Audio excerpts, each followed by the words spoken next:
ചാലിയാറിൽ കാണാതായ വയോധികന്റെ മൃതദേഹം കണ്ടെത്തി. കോഴിക്കോട് കൊളത്തറ സ്വദേശി രത്നാകരന്റെ മൃതദേഹമാണ് കണ്ടെത്തിയത്. ഫയർഫോഴ്സ് നടത്തിയ തിരച്ചിലാണ് മൃതദേഹം കണ്ടെത്തിയത്. ഇന്ന് രാവിലെയാണ് ഇയാളെ പുഴയിൽ കാണാതായത്. ഗോപിക അരവിന്ദ് വിവരങ്ങൾ നൽകും.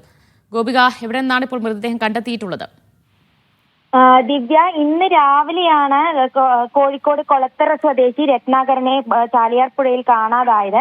ഇന്നലെ അർദ്ധരാത്രിയോട് കൂടിയാണ് ഇയാൾ പുഴയിൽ ചാടിയത്.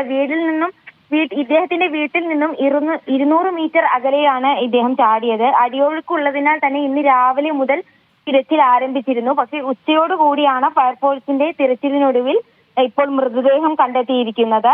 ഇദ്ദേഹത്തിന് പ്രായാധിക്യം മൂലമുള്ള ആരോഗ്യ പ്രശ്നങ്ങൾ ഉണ്ടായിരുന്നത് മൂലം മാനസിക സംഘർഷം അനുഭവിച്ചിരുന്നതായി കുടുംബാംഗങ്ങൾ വ്യക്തമാക്കിയിട്ടുണ്ട്. ദിവ്യ, ശരി. ഗോപിക അരവിന്ദാണ് വിവരങ്ങൾ നൽകിയത്.